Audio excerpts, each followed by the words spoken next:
Pace bene untuk kita semua. Selamat Paskah untuk kita semua yang merayakannya.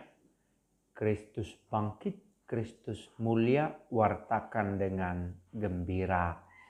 Saya juga mau mengatakan turut berduka cita atas bencana yang terjadi di NTT.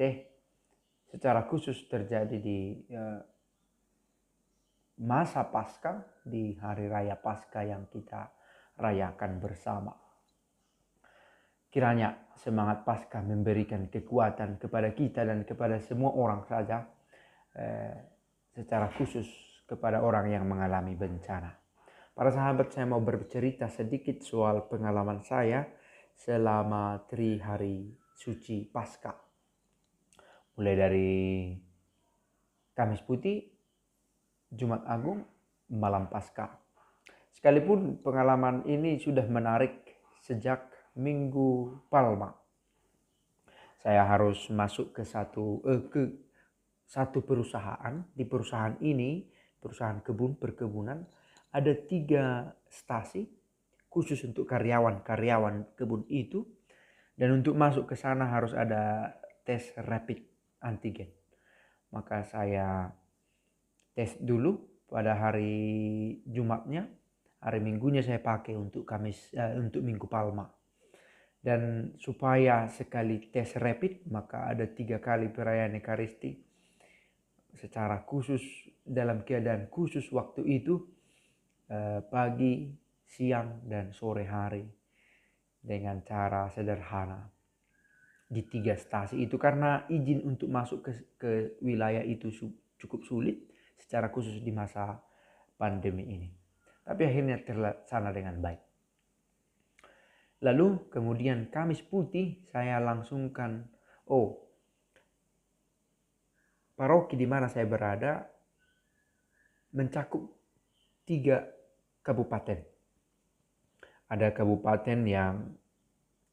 kabupaten yang termasuk ke dalam penggembalaan dari paroki ini. Maka ketika saya merayakan Kamis Putih, saya merayakannya di satu stasi, katakanlah di Kabupaten A, begitu ya. Mulai jam 7 malam, lalu selesai jam 9 lewat, lalu saya pulang. Hari Jumat Agung, ibadat untuk Jumat Agung berlangsung di Kabupaten B, beda kabupaten lagi. Mulai jam 2 siang dan selesai ibadat masih ada berbicara-bicara dengan pengurus di sana. Saya sampai di rumah sekitar jam 7. Lalu malam Paskah saya di Kabupaten C. Malam Paskah dan Paskah sekalian, akhirnya saya menginap di rumah umat. Karena cukup jauh juga jaraknya, ditempuh 3,5 jam kurang lebih perjalanan ke stasi ini. Masih wilayah dari paroki ini tapi di kabupaten yang lain. Umat tidak cukup banyak, sekitar 50-an orang di malam Paskah dan Paskahnya. Waktu Kamis Putih umat sekitar 40-an orang. Jumat Agung ada sekitar 70-an orang. Dan acara berlangsung dengan baik. Nah, apa artinya baik? Bahwa umat antusias. Secara liturgis, akhirnya saya berpikir, inilah gereja Katolik, begitu ya. Kadang di video-video orang berdebat tentang liturgi yang baik, yang tinggi-tinggi ya, sampai ke urusan Tridentin, tradisional, SSPX, SSP 10, Santo Pius 10. Dan banyak hal yang amat tinggi, sampai rasanya memang ada gap antara ketika kita berbicara tentang Katolik di dunia ide dengan Katolik di dunia real, di stasi-stasi. Cara pembacaan, cara maju ke depan, bagaimana Miss Dinar memahami pekerjaannya, bagaimana lagu-lagu dinyanyikan, mazmur-mazmur itu dikumandangkan. Kita berbicara tentang gereja yang benar-benar real ya. Selama 3 hari Paskah saya tidak membuat video karena perjalanan itu. Dan memang akhirnya kita harus melihat bahwa liturgi tidak serapi yang kita bayangkan di dunia ide kita. Nah, apakah mereka menjadi gagal Katolik? Tentu tidak. Allah tidak membutuhkan keteraturan detil-detil ritus itu sebagai persembahan yang utuh. Kita membutuhkan itu sebagai bagian dari cara kita menanggapi pengkomunikasian diri Allah. Anabatis, kata batis.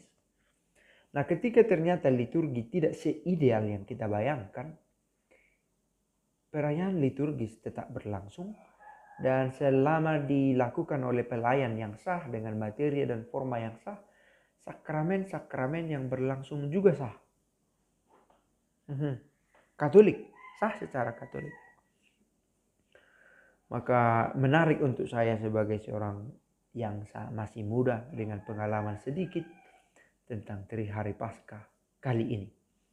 Selain karena jarak tempuh yang lumayan, tetapi pertemuan dengan umat dan ternyata liturginya tidak seperti yang saya bayangkan. Oke, pengalaman ternyata menjadi guru yang terbaik.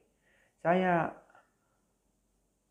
akhirnya tahu real itu bagaimana dan kadang terlalu tinggi saya kita bahas liturgi ini sampai mengabaikan hal-hal yang sederhana. Nah, maka saya pikir hal yang mendasar adalah yang pertama kita rindu di gereja Katolik. Ada stasi itu istilah untuk gereja-gereja lain yang ada di paroki. Bagian-bagian dari paroki itu. Ada banyak gereja, nah ini disebut stasi-stasi. Mungkin ada banyak istilah lain yang dipakai, ada disebut kapel, atau kring mungkin yang ada gerejanya sendiri, macam-macam istilah. Tapi ini stasi sekelompok umat dengan gerejanya sendiri, tetapi tidak selalu dapat dikunjungi oleh imam karena keterbatasan personal, ya bisa saja dikatakan demikian. Dan karena tidak selalu dikunjungi akhirnya, maka ada kerinduan seperti tempat saya melangsungkan misa di malam Paskah dan Paskah, jarang pastor berkunjung ke sana dan ada kegembiraan sendiri. Kebetulan waktu itu misa dilangsungkan tidak di gereja sendiri karena tidak diizinkan demi keamanan. Akhirnya pemerintah memfasilitasi dengan memberikan satu gedung publik untuk dipakai oleh umat Katolik selama Trihari Paskah. Mulai Kamis Putih sudah diberi, lalu Jumat Agung, lalu malam Paskah dan Paskah Hari Raya. Maka sekali lagi selamat Hari Paskah untuk kita semua, semakin Katolik, semakin mengimani Kristus yang bangkit dan memaknai kebangkitan Kristus sebagai kekuatan untuk bangkit bersama Dia, memiliki harapan dan kuat dalam berbagai pengalaman hidup termasuk dalam penderitaan. Amin. Semoga. Pace e bene.